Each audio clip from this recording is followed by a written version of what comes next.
Bonjour à tous.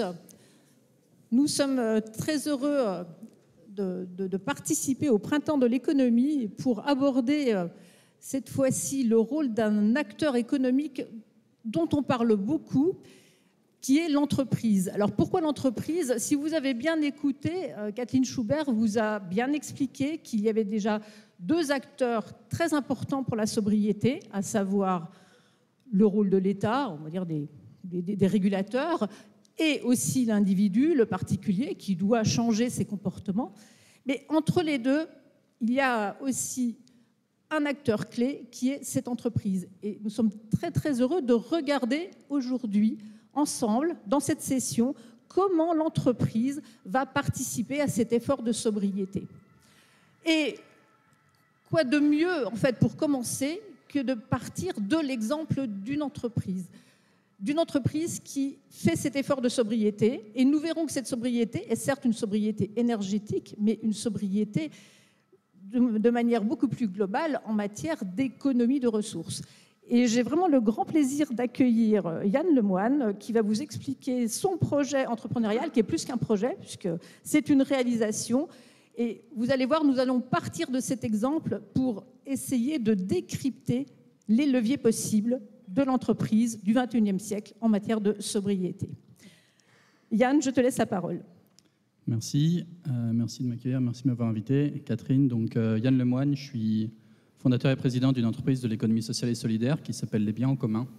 Et on veut développer une alternative désirable, crédible à la propriété des équipements du quotidien. Je vais y revenir. Quelques mots sur moi, c'est important pour comprendre pourquoi je me suis lancé dans l'aventure il y a bientôt 3 ans.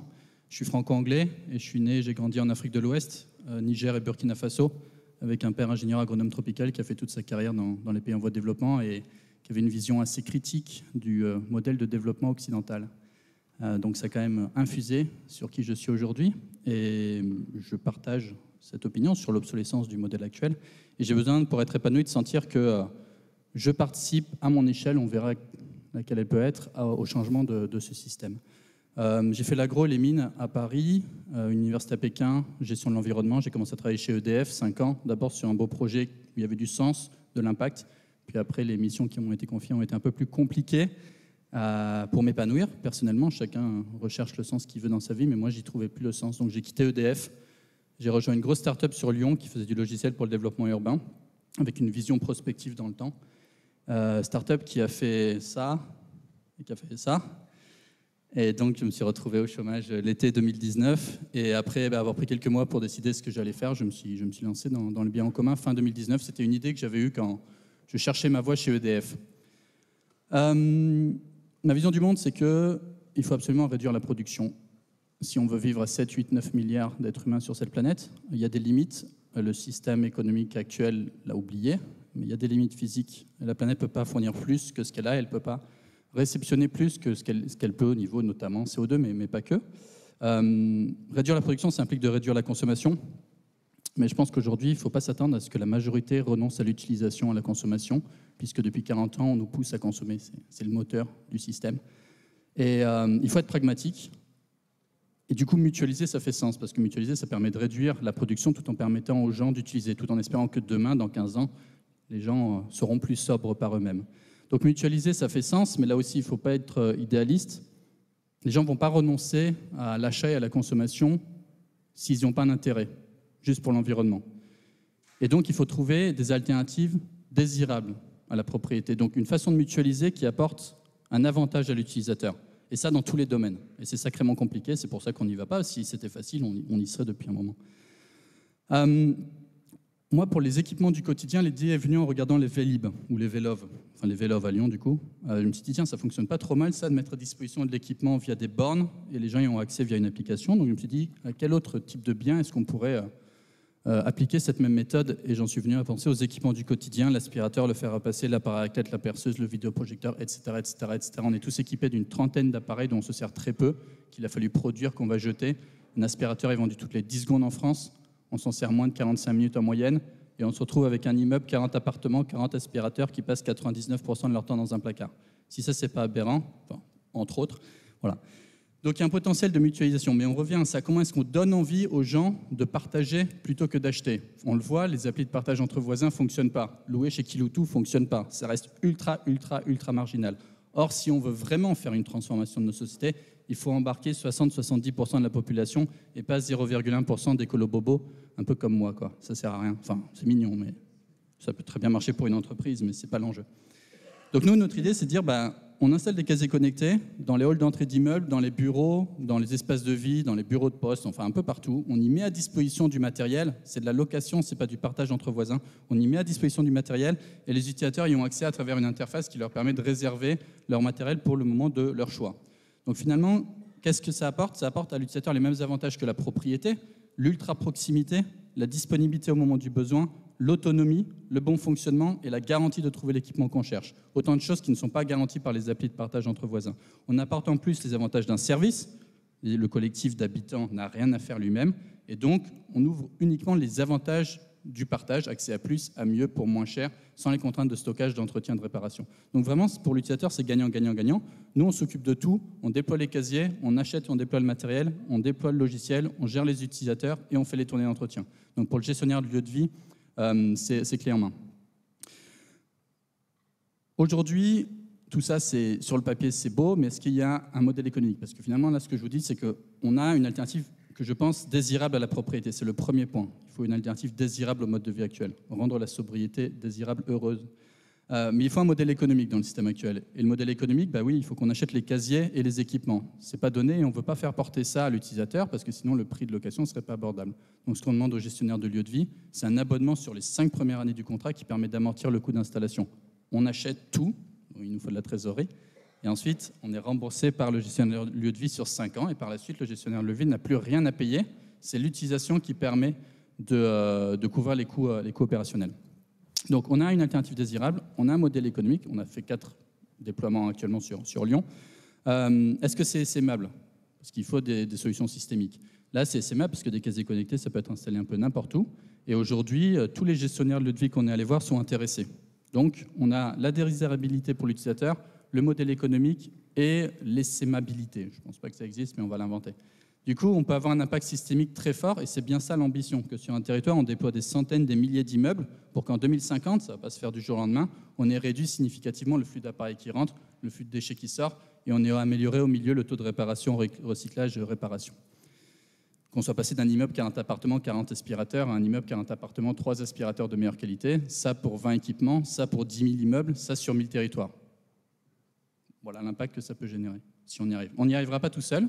Et donc ça, c'est la 4e brique, c'est les partenariats. Ce n'est pas les biens en commun, petite entreprise de l'économie sociale et solidaire qui veut grossir, qui va y rêver tout seul. Donc l'idée, c'est d'embarquer les pouvoirs publics du territoire. Je tanne la métropole de Lyon depuis 3 ans. D'ailleurs, s'il y a des représentants des pouvoirs publics d'Île-de-France dans la salle, n'hésitez pas à venir me parler après.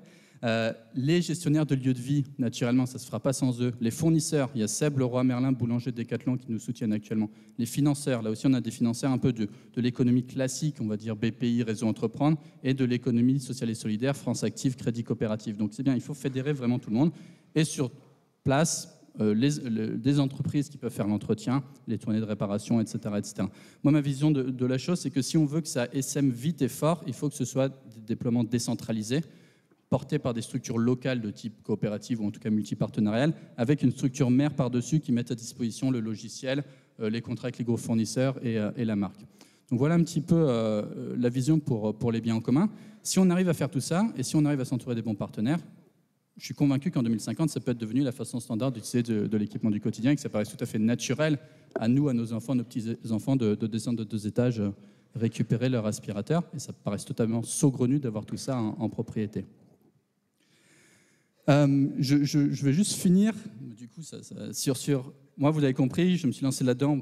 Ce n'est pas juste un projet économique, c'est un projet sociopolitique également. Je veux participer à la transformation du système. Je pense que le système aujourd'hui est totalement obsolète pour faire face aux besoins. On a besoin de produire beaucoup moins et mieux. Beaucoup moins et mieux. Et le système actuel a été mis en place pour l'inverse, produire beaucoup pas cher. C'est comme si vous demandiez aujourd'hui à un poisson de monter un arbre. Il ne peut pas faire. Il peut pas faire. Les citoyens que nous sommes ont été habitués à surconsommer. On nous pousse à surconsommer. La machine tourne avec la surconsommation. À la sortie du Covid, la première chose qu'on nous a dit, c'est allez consommer. Les entreprises tournent parce qu'elles ont de la rentabilité. La rentabilité, c'est acheter, vendre. Et même la stabilité de la société repose là-dessus, puisque c'est la consommation-production de masse qui permet de créer l'emploi privé, qui donne une rémunération aux gens, et qui permet de créer l'emploi public associatif et les services publics, puisque tout ça, c'est financé grâce à des taxes sur la production-consommation. Donc naturellement, si on produit et on consomme moins, tout le système s'effondre. C'est pour ça qu'il faut se poser la question, tous ensemble, quel système on met en place pour, valoriser la sobriété auprès de la majorité, après avoir pendant 40 ans valorisé l'inverse. Ça va être assez cocasse. Comment est-ce qu'on fait en sorte que des entreprises sobres soient compétitives par rapport à des entreprises non sobres? Moi, si demain un géant se met sur mon créneau, fait faire les casiers en Chine et fait travailler des ubérisés, il m'éclate. Je ne suis pas compétitif. Et troisièmement, comment est-ce qu'on fait en sorte que la stabilité reste stable dans un système où on a réduit la production-consommation massivement? Et je finirai en disant que pour moi, la réflexion qu'il faut poser, c'est la question de comment est-ce qu'on crée la richesse aujourd'hui, comment on crée suffisamment de richesse pour faire vivre tout le monde décemment en sortant de la consommation-production. La question n'est même plus comment est-ce qu'on redistribue la richesse créée, c'est la grande question du 19e, 20e siècle, et c'est la question qui se pose aujourd'hui avec les grèves. Il faut remonter d'une étape, c'est comment on crée la richesse pour ensuite la partager. Voilà, je vous remercie pour votre attention et au plaisir de répondre à des questions si vous en avez par la suite. Merci. Merci beaucoup Yann pour cette entrée en matière dynamique et tout à fait illustrative des propos qu'on va avoir. Mais restez avec nous si vous voulez réintervenir tout à l'heure, ça sera avec plaisir. On va accueillir et va vous remplacer l'un des intervenants de la table ronde qui s'appelle Philippe Nakache, qui est professeur à l'INSEC Omnes. À ses côtés, a introduit le débat et a préparé pour nous également toute l'organisation de cette table ronde, Catherine Cusla. Vous êtes professeure et directrice de recherche également à Omnes Éducation. À ma gauche est présent un professeur à l'ESSEC, Bernard Leca. À ma droite, Valérie Guillard, qui est professeure à l'Université Paris-Dauphine. Et au centre, Sylvain Boucheran, c'est un peu chez vous. Vous êtes président de la commission environnement du CESE et vous êtes également dirigeant d'une entreprise, société de conseil aux entreprises pour leur transition écologique. Donc, vous êtes tout à fait pertinent dans ce débat. Pour ma part, je m'appelle Philippe Mabi, je dirige la rédaction d'un journal qui n'est plus en papier, donc qui a fait le choix d'une certaine sobriété, quoi qu'on peut débattre, savoir si Internet c'est plus sobre, si la tribune sur Internet c'est plus sobre en termes de consommation énergétique que quand on sortait en papier. En tout cas, aujourd'hui, on est 100% sur le digital ou quasiment. Et j'ai grand plaisir à participer, à animer ce débat. Alors, je pense que Yann a parfaitement posé la problématique. Il a employé quelques mots qui peuvent paraître peut-être à vos oreilles, notamment aux plus jeunes oreilles, résonner peut-être par rapport aux questions que vous vous posez face à votre avenir. J'ai des enfants qui doivent avoir votre âge ou un peu à peine plus vieux et qui sont évidemment aujourd'hui en train de se poser la question de savoir si on n'a pas fait fausse route. Effectivement, nous leurs parents, on a une accusation, on voit bien aujourd'hui un sujet de génération aussi, c'est-à-dire comment on change et qu'est-ce qu'on doit changer. Et le mot que vous avez prononcé, et peut-être on va commencer par ça, peut-être Philippe Nakache si vous voulez aborder, en essayant de rester court si vous voulez bien pour qu'on ne soit pas trop théorique, mais avec des exemples, c'est le niveau systémique, c'est-à-dire que ce qu'il faut changer, avez-vous dit, c'est le système. Je rappelle, on parle beaucoup, vous étudiants, on a dû vous en parler du rapport Meadows en ce moment, dans les années 70, qui parlait des limites de la croissance. Donc on peut se poser la question de savoir si on les a atteintes, vu ce qui est en train de se passer au début, enfin depuis cette sortie de crise Covid. Donc Philippe Nakache, est-ce qu'on peut avoir une approche systémique aujourd'hui du changement de modèle de production, comme l'a évoqué Yann? Alors bonjour à tous, merci Philippe et merci Yann pour la présentation. Alors c'est une question peut-être un petit peu difficile, mais j'aimerais juste rebondir justement pour commencer à y répondre sur plusieurs termes qui ont été utilisés par Yann en disant à mon échelle c'est compliqué pour introduire son propos. Et il est vrai que quand on se dit tiens il faudrait qu'on change de système, il y a un côté waouh, on est face à une montagne, c'est quelque chose qui semble extrêmement compliqué et on tombe assez facilement dans un terme qui est un peu popularisé actuellement, qui s'appelle l'aquabonisme. À quoi bon faire tout ceci? Ça semble tellement infaisable, tellement important comme changement. Et même, on peut regarder l'expérience menée par Yann aussi sous ce prisme-là. Ou alors, c'est aux autres de faire, souvent, c'est aussi ça. Oui, c'est aussi aux autres de faire. Puis vous remarquerez souvent qu'on se dit, mais la France, c'est un petit pays. D'ailleurs, ceux qui disent souvent que c'est un petit pays sur les émissions de gaz à effet de serre trouvent le pays très fort par ailleurs. Mais ça, c'est une autre question. Et face à ces questions-là, on va avoir tendance à faire là aussi un nouveau terme, le déléisme, c'est-à-dire on va se dire, bah non, un peu pour plus tard, un peu pour les autres. Alors, outre le fait que cette pensée pose quand même des vrais problèmes de fond par rapport à la transition, il se peut aussi que ça soit faux. Tout simplement d'un point de vue théorique et même pratique. Alors je vais citer qu'un nom dans ma présentation. C'est un nom qui s'appelle, cet auteur s'appelle Schelling. Donc il a travaillé dans les années 70 sur finalement comment on passe d'un système à un autre, d'une norme sociale à une autre. Et c'est fondamentalement la question que pose la transition, qu'elle soit énergétique, environnementale, et c'est ce qu'essayent de faire Yann et d'autres acteurs. Alors ce que l'on sait, c'est que il existe un concept qui marche assez bien, qu'on appelle le point de basculement. Alors le point de basculement, qu'est-ce que c'est ? C'est finalement un point critique à partir duquel on va passer d'un système A à un système B. C'est le point critique à partir duquel on va avoir un changement qualitatif de l'état d'un système. L'état de ce système, ça peut être bien évidemment l'économie. Et ce qui est intéressant quand on est dans cette perspective, et ça rebondit sur ce que disait Yann tout à l'heure, je crois que Yann disait qu'il faudrait embarquer 60 à 70% de la population, à peu près. Hein. Donc, l'idée d'une majorité. Et ce qui est intéressant justement dans les travaux sur le point de basculement, c'est qu'il semblerait qu'on n'ait pas besoin de cette majorité. En fait, c'est plutôt des effets de seuil ou encore des tailles critiques de population qu'il faut parvenir à mobiliser. Et en fait, les dernières recherches, alors c'est des choses qui sont parues en 2018, qui sont des expériences, certes, c'est pas le vrai terrain, si vous me permettez cette expression-là, estiment qu'à peu près, si on arrive à faire varier 25% d'avis de population, on peut engendrer une modification des conventions sociales, des normes sociales, c'est-à-dire qu'on peut passer à la transformation. Donc en fait, le défi, il est certes important, mais vous voyez qu'il y a une différence entre 25% et 60%. Bon, si je vous comprends bien, vous voulez dire que pour provoquer ce basculement, il faut qu'une minorité, non pas forcément devienne majoritaire, mais devienne suffisamment conséquente pour entraîner la majorité. Voilà, et qu'on estime, alors peut-être ça peut être 20% selon certains chiffres, 20-25% de la population. On pourrait prendre l'exemple d'une balance, quoi, finalement. D'une balance. Exactement, voilà. On peut commencer à légitimer une pratique et la diffuser.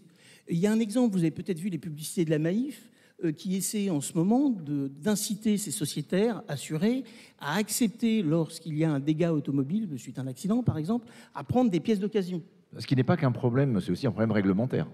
Alors, encore faut-il que la pièce d'occasion soit en bon état. Oui, bien sûr. Un process. Oui, alors, pour l'instant, pour ce que j'ai pu discuter avec eux cet été, les questions réglementaires, ils arrivent à peu près à les gérer. Leur gros problème, c'est la question du coût et de la disponibilité de la pièce. C'est dingue. Il y en a partout, des pièces usagées, mais ils n'arrivent pas à les avoir. Et quand ils les ont, elles sont trop chères.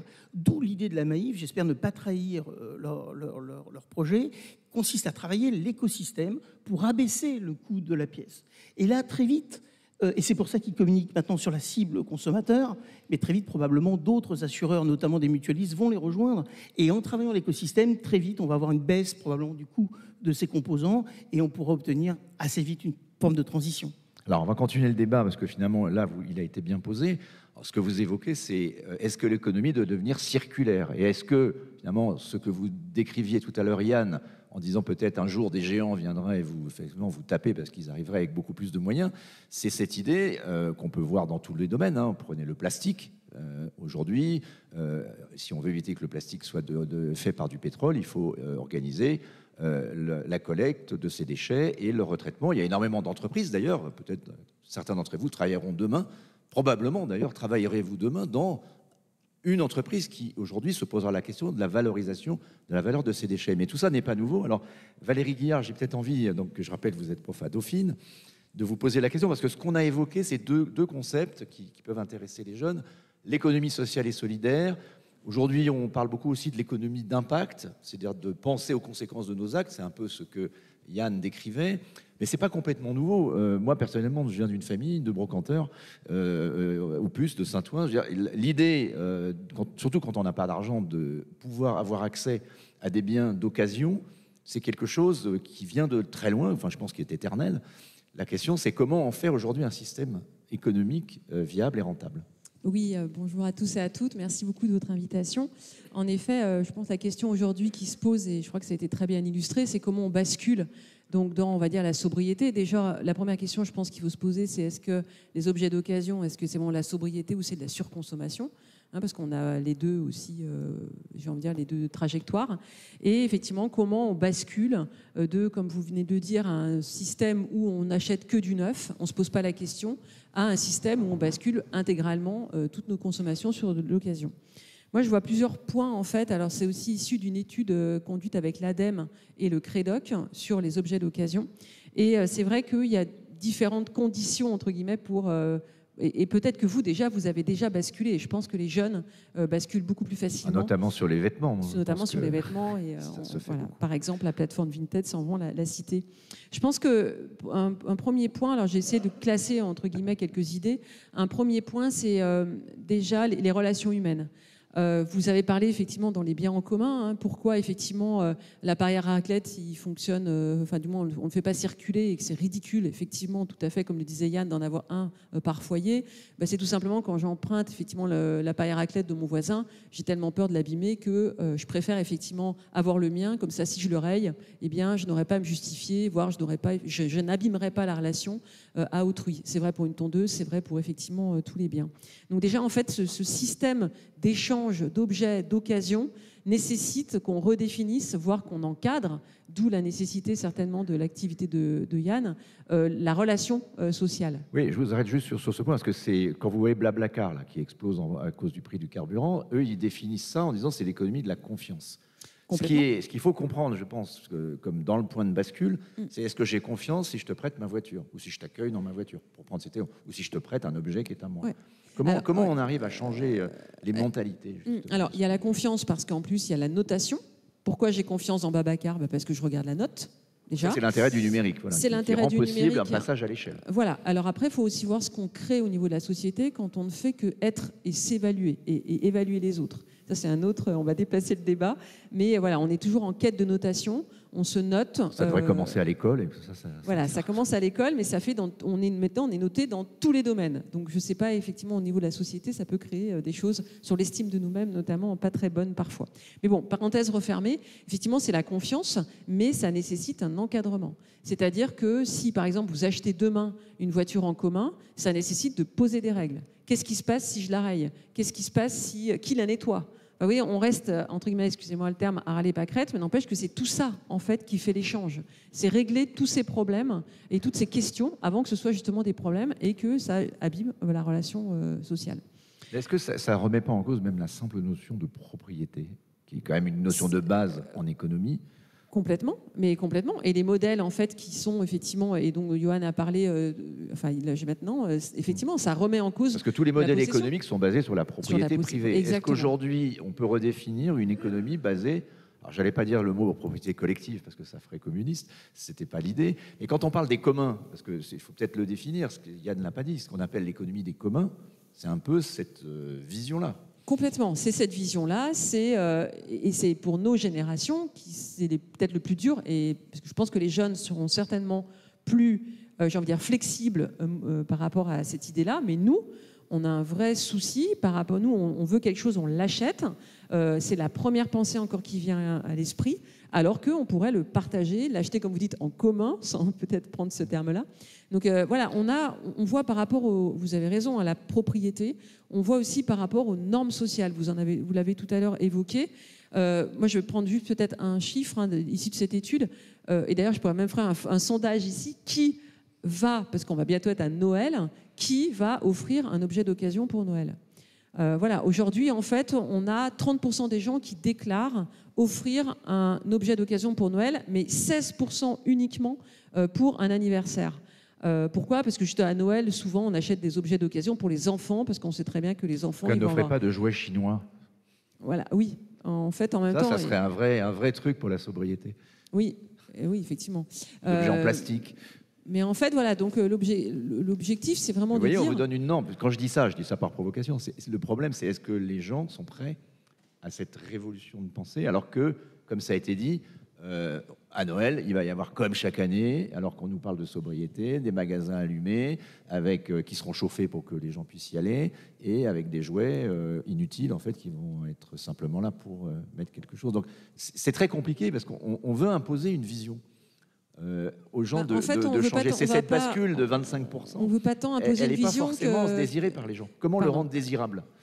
On ne veut pas tant imposer une vision qu'être dans la nécessité de le faire. En fait, aujourd'hui, ce n'est pas par plaisir qu'on dit on va acheter d'occasion. Non, c'est parce qu'on est trop nombreux et c'est parce qu'il me semble qu'on a un petit peu des problèmes au niveau climat et pour les générations futures, en fait. Parce que si on n'était que 2 milliards sur Terre, on ne se poserait pas la question, on aurait tous notre SUV et tout irait bien.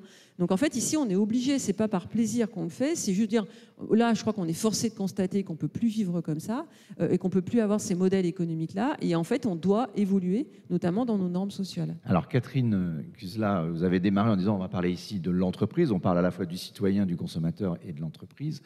Alors j'ai envie de vous, pour prolonger ce qu'on vient de commencer à esquisser, on peut reprendre cette formule d'Einstein qui disait, je crois que c'est lui qui disait, on ne peut pas changer un problème sans changer le mode de pensée qu'il a engendré. Aujourd'hui, on est face à un problème, effectivement, la démographie, la raréfaction des ressources, le changement démographique qui est perceptible, visible, on l'a vu cet été. Comment est-ce que les entreprises peuvent contribuer à mettre en œuvre ce changement de pensée elles-mêmes et en faire un nouveau modèle? Voilà, alors, merci, et je vais rebondir aussi sur ce que disait Valérie. C'est qu'effectivement, il faut réussir à changer, bien évidemment, la façon de s'y prendre.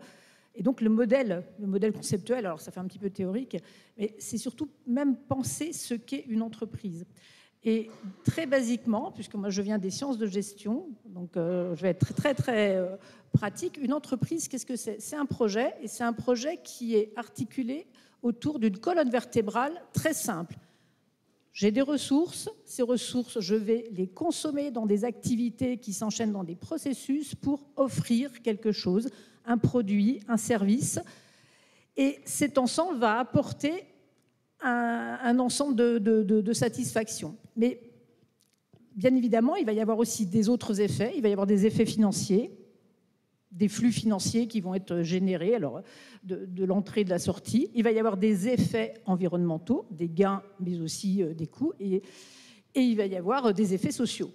Et c'est cet ensemble-là qu'il faut redéfinir aujourd'hui. Traditionnellement, ce qu'on appelle, vous voyez, cette colonne vertébrale, on l'associe en général à des flux financiers. Et cet ensemble-là, on appelle ça un business model. C'est ce qu'on a dans tous nos cours de management stratégique. On nous explique ce qu'est ce business model. Ce business model, traditionnellement, on sait aussi être sobre dans ce business model. Et j'allais dire, toute l'instrumentation de gestion, depuis qu'on a créé la gestion, a cherché à faire des économies, à chercher à avoir une meilleure occupation de nos ressources, à être plus efficiente. Donc le problème n'est pas là. On sait faire, mais dans un modèle existant. Et aujourd'hui, et Yann l'a bien exprimé, ce qu'il faut changer, c'est ce que l'on met dans notre business model. Et plutôt que de regarder finalement élément par élément, c'est un petit peu ce qu'on fait, et il faut le faire aussi. Il faut changer la nature de l'offre, justement une offre d'occasion, pas uniquement une offre de produits neufs dont on sera propriétaire, une offre en partage, une offre qu'on sera capable de faire évoluer, upgrader pour allonger le cycle de vie. Je pense à l'entreprise Mobion qui fait la pérennité programmée de ses scooters. En fait, tous ces éléments, il faut y réfléchir globalement déjà, et pas chaque élément par chaque élément, tel type de financeur, tel type de fournisseur, tel type de ressources, tel type d'offre. Donc il faut raisonner globalement. Et il faut raisonner surtout, pas uniquement sur les éléments, mais surtout autour des relations que l'on a entre parties prenantes. Et Yann Lemoine l'a vraiment bien expliqué aussi. Peut-être qu'il faut expliquer les parties prenantes aux jeunes. Qu'est-ce que ça veut dire cette économie? Je voulais illustrer avec Yann par partie prenante. Partie prenante, c'est un mot général. Il y a même une théorie des parties prenantes. Sauf que les parties prenantes, concrètement, c'est qui? C'est votre banquier, votre financeur. Est-ce que c'est la communauté de communes? Est-ce que c'est votre client? Est-ce que c'est votre salarié? Une partie prenante, c'est toute personne qui, à un moment donné, va contribuer et bénéficier. Alors, contribuer à votre modèle, votre business model, et bénéficier de votre business model. Ce qui veut dire qu'il faut maintenant réfléchir à un niveau beaucoup plus micro et regarder comment chaque partie prenante intervient, contribue.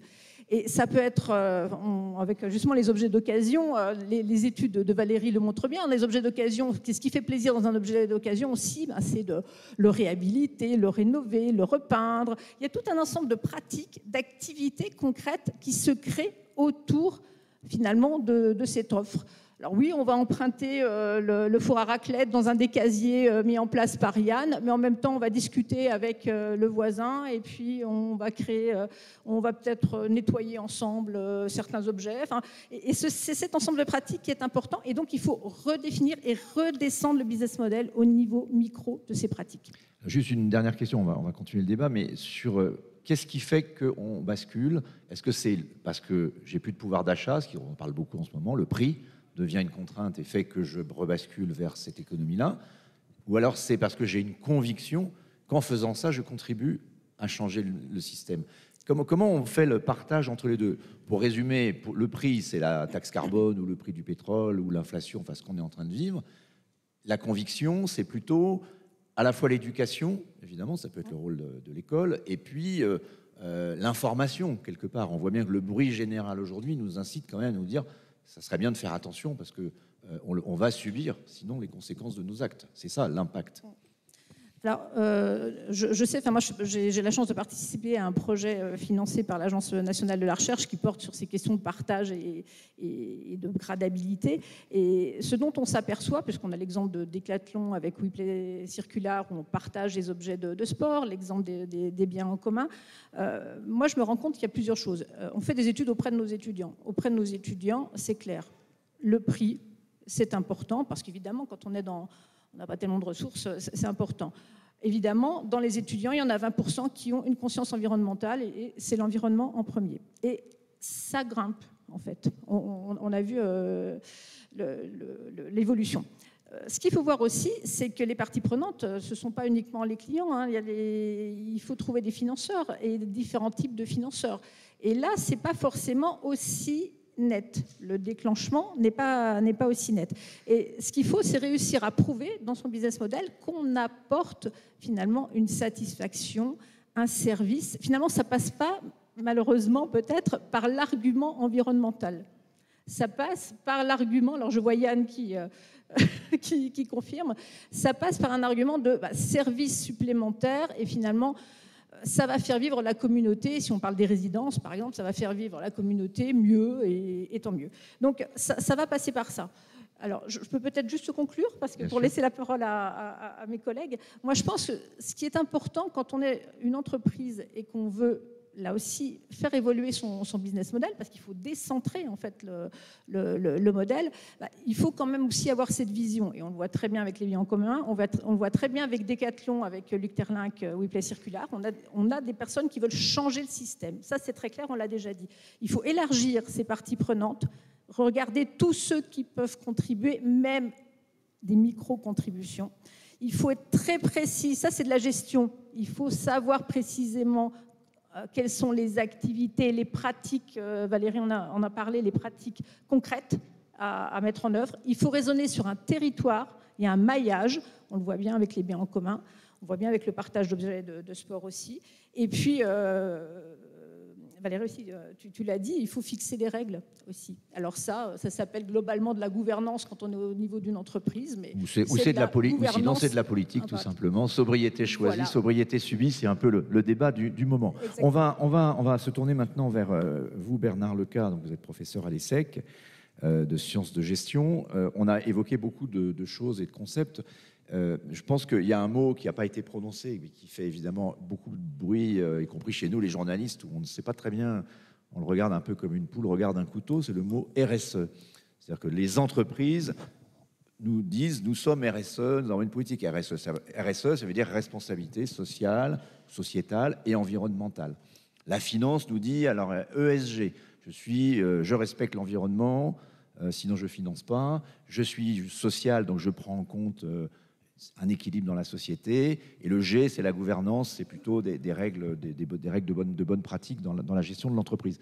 Aujourd'hui, est-ce que ces concepts sont vides pour vous ou ils sont creux ou alors ils sont en train vraiment de changer, de révolutionner de l'intérieur le monde de l'entreprise? Moi, je ne dirais pas qu'ils sont vides ou ils sont creux, ils sont vides et creux. Honnêtement, si j'ai bien compris, il y a pas mal de lycéens dans la salle. Si on en est encore à parler de RSE, vous êtes vraiment mal. Moi, je voudrais juste peut-être revenir sur la notion de sobriété. On était là initialement pour parler de sobriété. Il y a deux manières de voir la sobriété. Soit la sobriété, c'est de dire à un moment donné, on va réduire la consommation et on va modifier les usages. Et ça, pour moi, c'est la sobriété faible.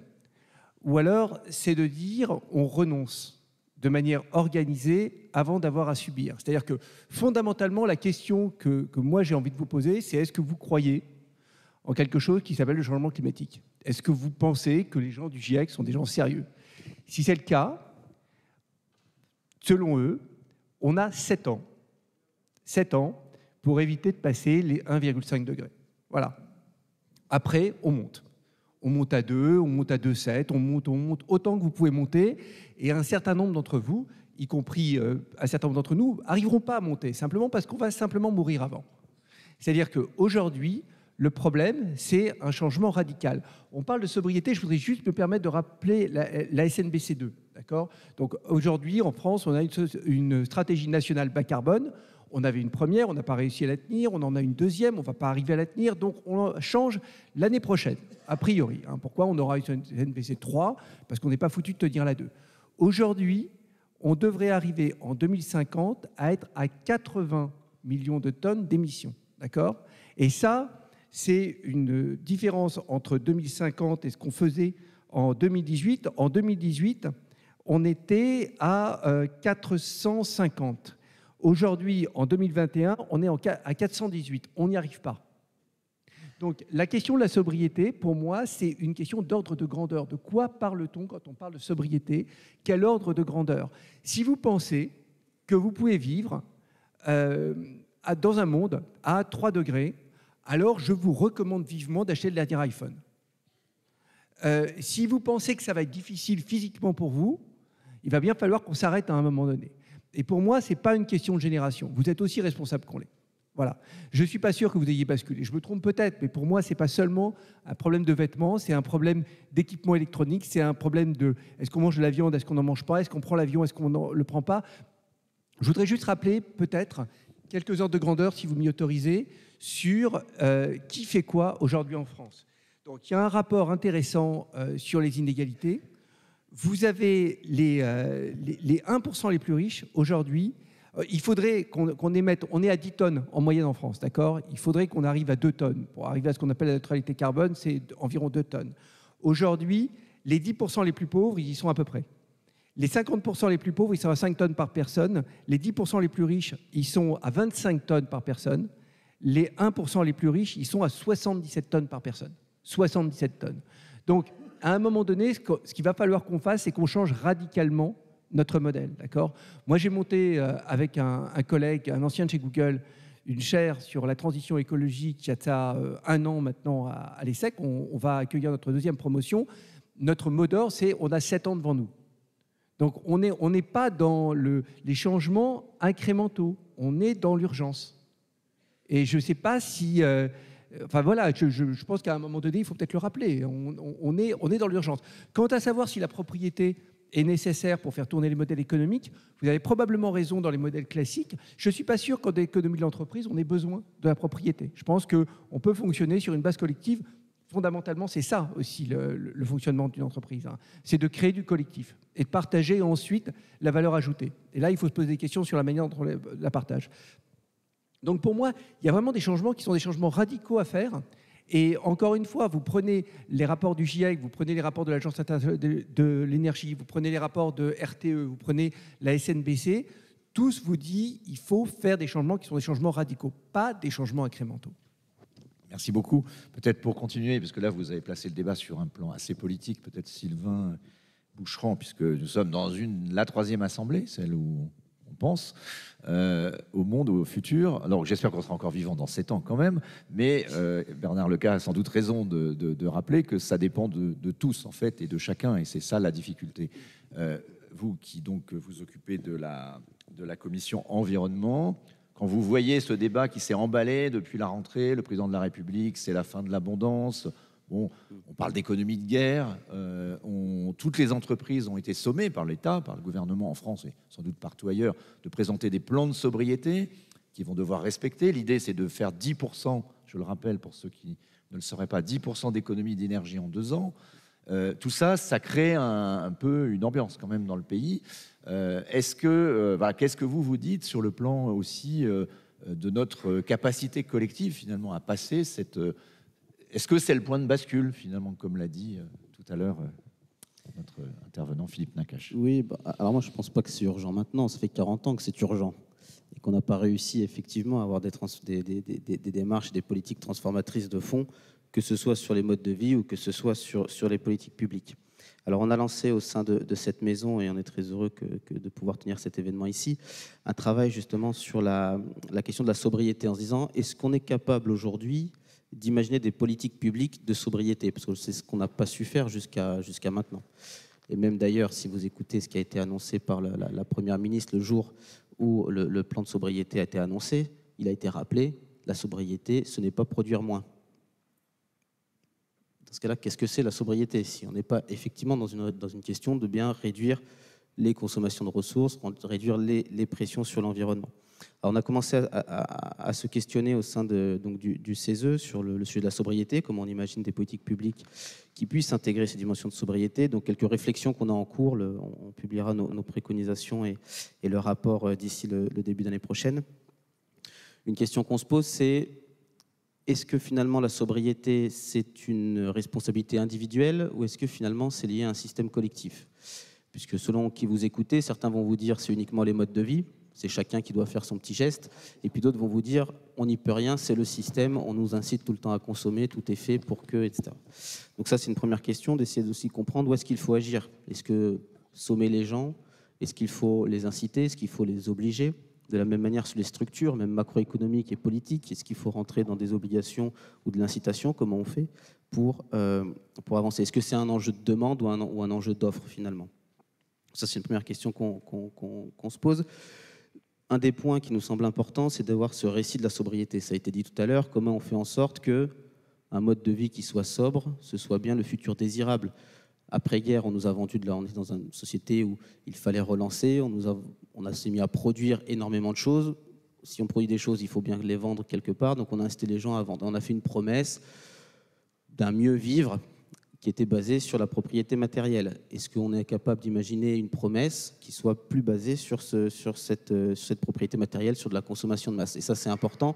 Il faudra aussi que l'ensemble du discours que l'on ait tout le temps, que ce soit le discours politique, les publicités, même les enseignements et tout ce qui peut se passer dans la culture, soit aligné aussi avec ce récit de la sobriété finalement.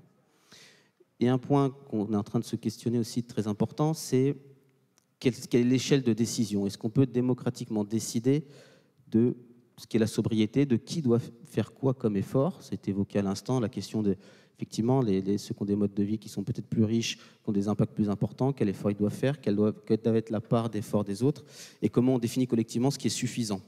Je crois qu'une autre définition en anglais, on dit souvent que l'équivalent en anglais de la sobriété, c'est plutôt ce qui est suffisant, et donc comment on considère, nous, d'avoir un niveau de vie suffisant, qu'est-ce qui est suffisant et comment on le décide collectivement, parce qu'on a des ressources qui sont limitées, comment on les partage, comment on les attribue.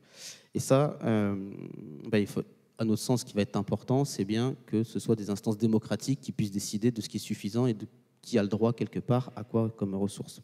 Ça, c'est les réflexions qu'on mène en ce moment au CESE. Donc on va lancer une plateforme de consultation citoyenne, normalement d'ici la semaine prochaine, justement pour avoir aussi recueillir l'avis de l'ensemble des citoyennes et citoyens sur ces questions-là. Donc on vous invitera bien sûr à y participer.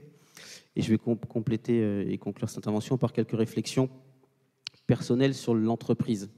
Parce qu'on en a un petit peu parlé, on a beaucoup de discours de sobriété un petit peu général, mais finalement dans l'entreprise, on a un certain nombre de difficultés qui se posent.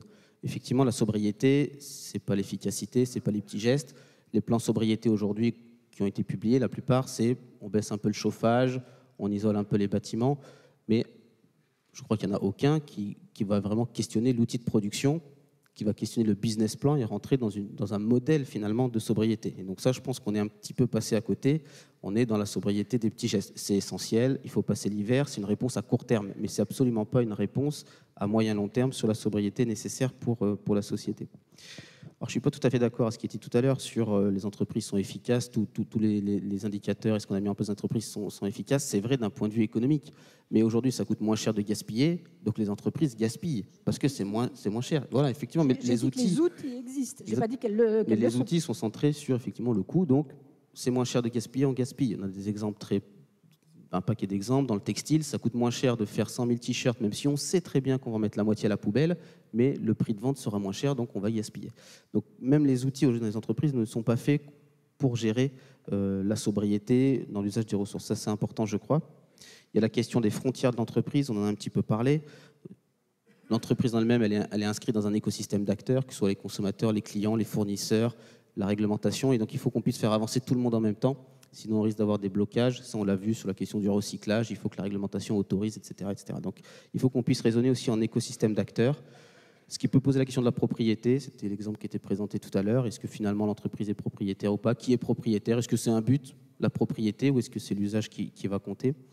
Et je crois qu'un des points clés, je vais conclure par celui-là, c'est vraiment la question quelque part des indicateurs, des tableaux de bord. Comment on peut imaginer demain un business model qui soit autre chose que basé sur des flux? Je consomme, je prends des ressources, je les transforme, je les vends et je fais une marge à chaque fois que j'ai ces étapes de vente. Comment demain j'imagine un business model qui ne soit pas basé sur la consommation de ressources? Et ça, je crois qu'aujourd'hui, on ne sait pas faire. Quand vous parlez aux chefs d'entreprise, tous sont des indicateurs qui sont basés, soit certains sur la croissance. Dans le BTP, pour en avoir discuté pas longtemps avec eux, ils nous disent nous, on regarde les permis de construire. Donc, plus il y a de permis de construire, plus on a un business plan qui est florissant. Aujourd'hui, on sait qu'il faut arrêter l'artificialisation, donc on va devoir réduire les permis de construire. Comment on imagine un modèle d'entreprise pérenne dans un monde où effectivement il faut arriver à produire moins? Et ça, je crois qu'on a des questions de gouvernance, mais aussi collectives, pour essayer de définir comment on fait pour allouer et imaginer des modèles qui ne soient pas basés sur cette production infinie, mais bien sur une sobriété intrinsèque dans le business model de l'entreprise. Merci beaucoup. Alors, on a encore un peu de temps. On nous a fait passer, par SMS, on m'a envoyé quelques questions que vous avez posées.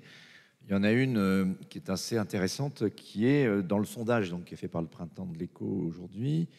On voit que le télétravail est pensé comme une bonne solution de sobriété, c'est-à-dire de rester chez soi plutôt que d'aller au bureau, comme on l'avait traversé pendant le Covid, et que ça s'est d'ailleurs plutôt généralisé. Ça demeure une pratique importante.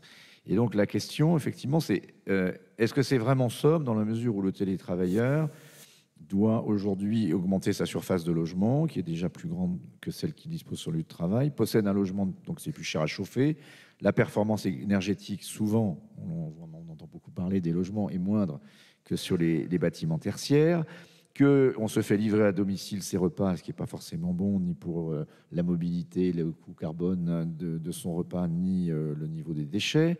Et d'une certaine façon, est-ce que ce n'est pas une fausse bonne idée? Je ne sais pas qui aurait envie de répondre sur les vraies et les fausses bonnes idées de la sobriété. C'est vrai que, je ne sais pas, peut-être Philippe Nakache, non? Ça tombe sur vous, allez hop. Oui, alors là, comme ça, tout de suite, un peu plus difficile. Alors, si je reprends... Parce qu'il y a cette idée de changer de modèle de travail. Pour le dire autrement, le sujet du rapport au travail, qui a été bouleversé par la crise, a été une première alerte sur la problématique d'être... Je vous prendrai l'exemple de la ville d'Amsterdam. Et ils l'ont fait bien avant le Covid. Amsterdam, parce qu'en fait, alors ça relève aussi d'un problème d'urbanisme. Vous avez remarqué que la plupart de nos villes, on a fait ce qu'on appelait, désolé pour cet anglicisme, du zoning. L'endroit où on travaille, l'endroit où on vit, etc. C'est ce qui a permis d'ailleurs l'émergence de modèles comme Amazon. C'est-à-dire que quand vous habitez aux États-Unis, à quelques exceptions près, type New York, les classes les plus aisées ne vivent pas dans Downtown ou Financial District, ils vivent en banlieue. Vous avez peut-être vu la série Desperate Housewives, qui est une expression de ce mode d'urbanisation. Qu'est-ce qu'a fait Amsterdam pour ses fonctionnaires? Notre ville est zonée, on a des problèmes de transport public qui sont bien meilleurs que ceux qu'on peut avoir en France, au demeurant, ou dans la ville de Paris, et pourtant ils en ont. Eh bien, ils disent, voilà, on a des maisons de quartier qui sont ouverts aux autres entrepreneurs, d'ailleurs à n'importe qui, peuvent venir travailler. Donc il y a une prise, il y a le minimum, un petit bureau. Un tiers-lieu, comme on appelle ça. Oui, voilà, maintenant on appelle ça des tiers-lieux, vous avez raison. Et tous les fonctionnaires de la mairie d'Amsterdam sont encouragés à faire du télétravail pour éviter de saturer les voies de communication, pour éviter d'être toujours sur un bon effet de Jevons, à savoir plus on augmente la taille, plus il y a de gens qui viennent. Donc c'est bien de rendre par exemple gratuit les transports. Ça peut être une bonne idée, bien que les expériences soient très variables. Mais si vous avez beaucoup plus de gens qu'il faut remettre encore, je ne sais plus, on a 400 millions de kilomètres, je crois, pour un tram en zone urbaine, je crois. Je ne suis pas absolument sûr de cette donnée. Vous vous en sortez pas. Donc effectivement, je ne sais pas s'il y a après des problèmes liés au recyclage ou à la qualité du bâti énergétique, mais il est certain que le télétravail est une option, si ce n'est de sobriété, au moins pour éviter les grands déplacements. Et plus votre ville est, comment dire, je ne trouve pas le terme exact, allongée, étalée, merci. Plus votre ville ou votre espace urbain est étalé, plus vous avez des transports importants. Et plus le télétravail, alors ça ne veut pas dire qu'il faut faire du télétravail tous les jours, toutes les semaines, etc. Ne serait-ce que parce que probablement les gens ne le veulent pas, ne le désirent pas. Dans les études que j'ai vues les plus récentes, le télétravail, c'est bien, oui, mais pas tous les jours. On sait aussi que ça pose aussi des problèmes en matière d'innovation, etc., etc.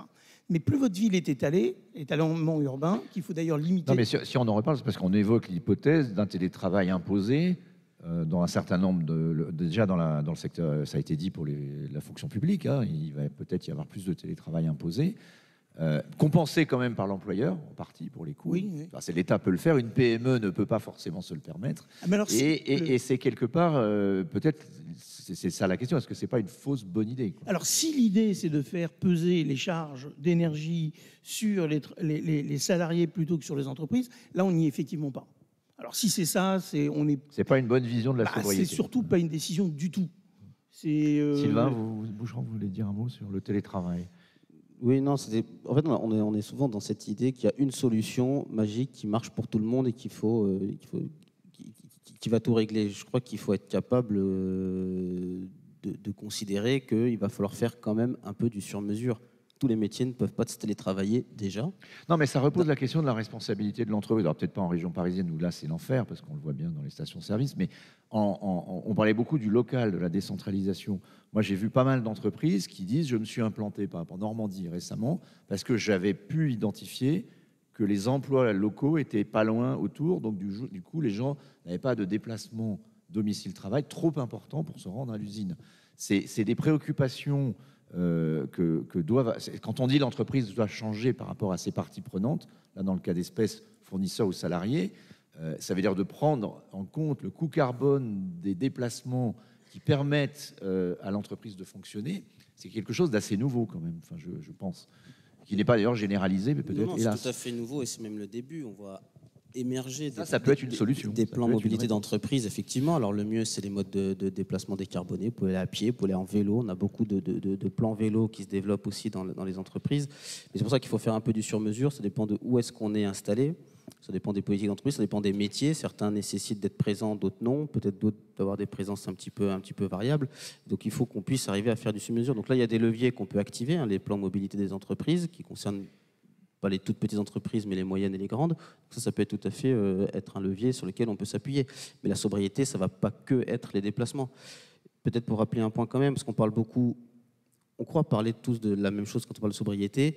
Pour beaucoup, c'est la sobriété énergétique. J'aimerais quand même rappeler qu'on a une question très importante et même peut-être absolument majeure, qui est la question de la biodiversité. C'est bien l'ensemble de la nature qui est concerné par les enjeux environnementaux. Le climat, c'est un enjeu, et il y en a d'autres. C'est bien la vie, comment on préserve la vie sur Terre. Demain, plus de biodiversité, on peut plus se nourrir, etc. etc. Donc, on est bien sur la question de la sobriété en général, des pressions que l'on met sur la nature. Et ça, je crois que c'est important, puisque sinon, quand on est enfermé dans la sobriété énergétique, on a quelques mesures qu'on a évoquées tout à l'heure, hein, sur les déplacements, sur le chauffage, et puis après, finalement, on n'est pas dans le cœur du sujet, qui est bien la consommation en général, les pressions sur la nature en général. Peut-être un point, Bernard Lecas, sur ça, allez-y. Très rapidement, je crois que la question du territoire, se réapproprier le territoire pour une entreprise, c'est important aujourd'hui. Les entreprises étaient dans une logique de mondialisation. Quand vous revenez dans une logique de territoire, vous avez des possibilités de coopération, même entre les entreprises. Nous, on a un peu travaillé sur le territoire de Cergy-Pontoise notamment.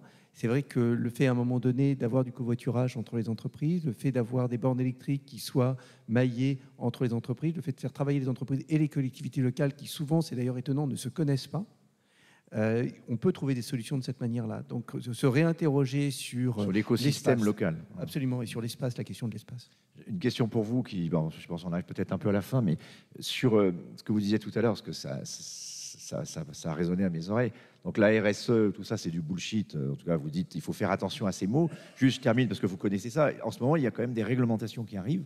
Les réglementations européennes, c'est un peu technique. Je ne donnerai pas le nom de la directive, mais qui va s'appliquer à toutes les entreprises de plus de 250 salariés dans toute l'Europe, de faire des rapports extra-financiers pour calculer notamment leur impact sur tout un tas d'éléments, notamment l'environnement.